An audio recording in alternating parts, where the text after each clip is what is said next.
Because the safety guy said so.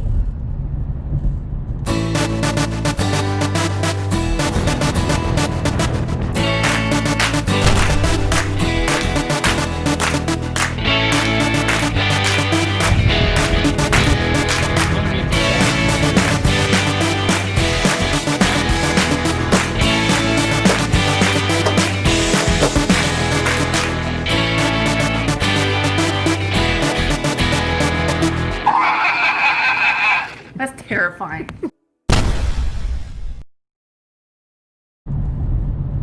Hi, welcome back to Rogue M4. So you guys know that I'm a safety guy. So I did want to talk about PPE, which is your personal protective equipment, and why are safety guys such a-holes, I guess, when it comes to PPE. So I've been doing this a long time. I told you guys, been doing this for, 30 years. Been doing it for a long time. And 2020 has been challenging in a lot of different ways. The COVID, wearing the mask, blah, blah, blah. But I did want to talk about some of the things of why a safety guy does what he does when it comes to PPE. So here's some insights. Now, some of you safety guys who see this, you understand, but some people who are not safety guys sometimes don't understand why we're appear to be piggy when it comes to PPE. So I did want to talk about a little bit about the foot protection, like your boots and stuff. So your boots have the ANSI standard stamp on it, which is your American National standard for testing PPE and stuff like that. And OSHA a lot of times says refer back to ANSI standard Z blah blah blah. So like on your glasses, for instance, safety glasses will have like Z87.1 or something. So that's this testing standard that was put forth and OSHA accepted. So on your boots, the same type of thing, but it also has another stamp on there. I don't want to get into details on a lot of what the stamps, numbers and stuff mean. But the boots were tested to meet a certain standard.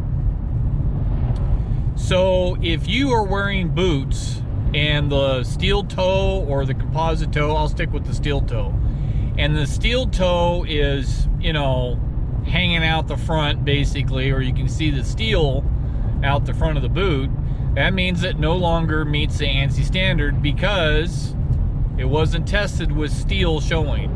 And in most facilities, you can't have steel showing anyways for electrical reasons and stuff like that.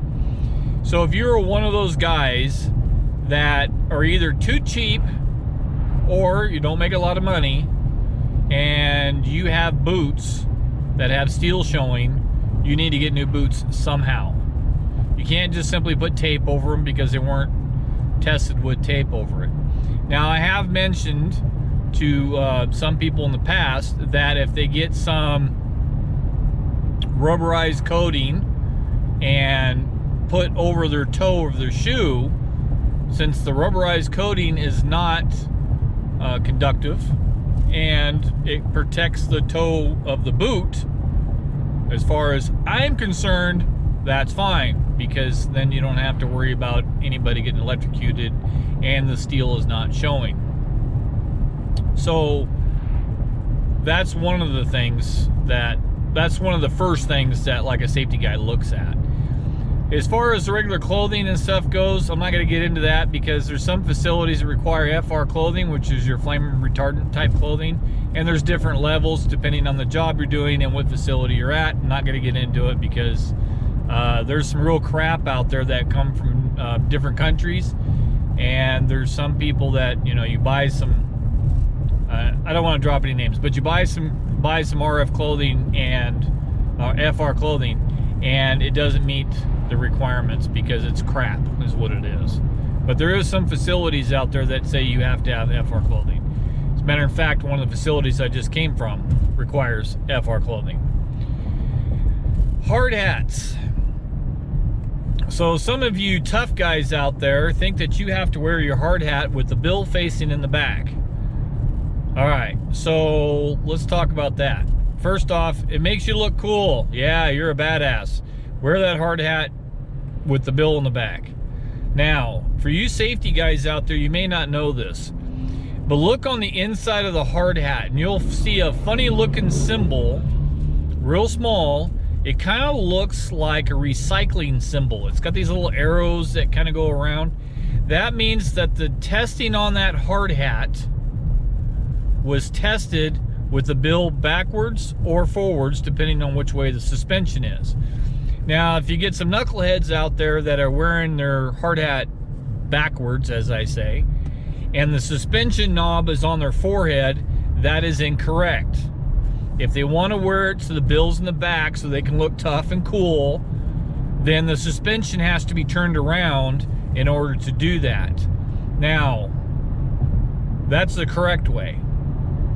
However, there are certain facilities that do not allow you to have the bill in the back, regardless if it is OSHA, ANSI, or OSHA approved anyways. They don't like that because they don't want you looking cool. And here's a prime example. They make a cowboy hat that is actually approved as a hard hat, but a lot of facilities don't want you wearing a cowboy hat hard hat. Even though it is approved, they don't want you wearing it. So make sure that you're, when it comes to hard hats, the other thing is about stickers. Some companies say you can't have stickers all over it because it may hide a defect that's on a hard hat. Okay, fine. Years ago, some of the stickers, they were thinking that maybe the glue or whatever would actually harm the polycarbonates or something in the hard hat, or the material of the hard hat, making it weak. It really doesn't do that. But some of these guys, they work around the country and stuff like that, and they put stickers. Guys like hard hat stickers, but you do got to be careful, because if there is some damage or a crack or something like that, then a hard hat sticker could hide damage to a hard hat. So a couple of things you got to look for. How is the suspension falling apart? Change the suspension. If the hard hat, if you flex it and you hear cracking, it's probably a good time to get a different hard hat. One of the questions comes up is the born on date of a hard hat. It actually has that date stamp on there, but some of the questions that come up was, okay, so it said the born on date was July 2000, and it sat on the shelf for a year. Does that mean that it already lost a year of service time?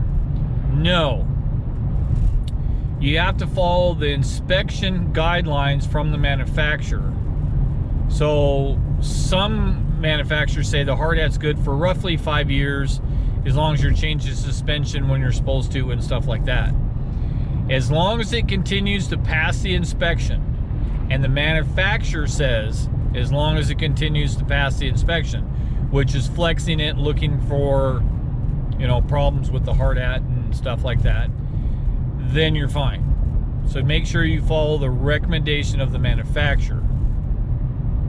Glasses. Always have problems with glasses. I did have a young buck back in North Dakota one time. He was wearing, it wasn't gargoyles, what was it? No, it wasn't Smith & Wesson. What's the other fancy ones? Oakleys. I think he was wearing Oakleys. They were like, I don't know, 175 bucks.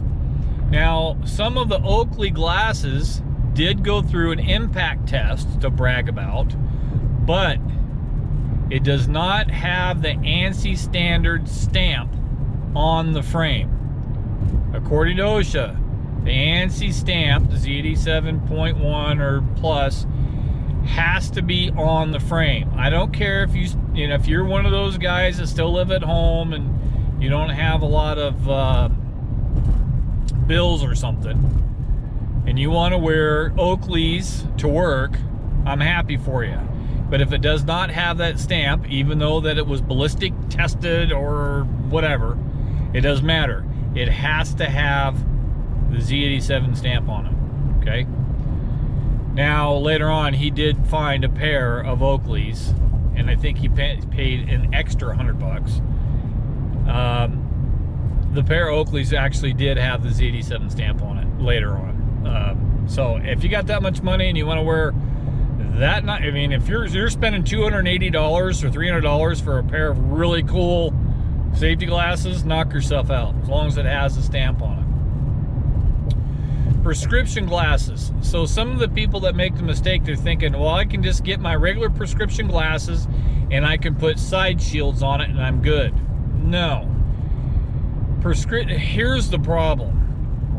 Most of your standard prescription glasses are not going to be tested or equal to the Z87 standard. So if you have prescription glasses, you really have to have impact resistant, and it has to have the number on it that coincides with the Z87 standard and have the side shields. Now the side shields can't be those, I think they still make them, they're really super flimsy plastic slide-on things. They don't work. It has to be hard, impact resistant. I think those are also Z87 or something. Those also have to be approved side shields. As far as gloves, you know, we get into a lot of cut gloves just because we handle a lot of sharps and stuff like that. You know, cut level 4, you can get a knife and cut right through them. The downside, you just have to weigh out what it is that I'm using as far as what is my sharps. I did get in a small discussion about, you know, I have a cut level 7 and they stop box cutter knives and maybe scalpels or something, I don't know. Some of them are pretty good, but they don't stop splinters or ice picks and stuff like that. They're not meant to. If you're wearing a really good cut glove and you really do cut your hand, you'll have this Morse code looking cut of where the blade was, because the blade will pop in between each of the fabric lines. It will not stop sharp, pointy objects. And we did a study, in-house study, and applied to basically the same amount of pressure what we think a person would have, and the ice pick and the sharp object that we're using, we used a couple different objects, they went through the cut glove. So make sure that you're using the correct glove for the job. So there you go. That's why the safety guys are so kind of picky. We have to follow our company policy, and we also have to make sure that we are following the policy that's set by states and federal. That is not to bust your balls. That is to make sure that A, you don't get hurt, and B, the company is not getting in trouble for not protecting their employees against a known hazard. There you have it. So you safety guys out there, keep up the good work. Try to do what you can by protecting the people. Use the best safe practices. And if you like the video, hit the thumbs up. Nobody ever does, but hit the thumbs up anyways. Hit this like button. Subscribe to my channel. Need more subscribers. And if you can, share the video. I'd really appreciate it if you share the video between the safety guys. And if you guys like these safety videos, let me know, and I'll keep doing it. Hope you guys have a great day.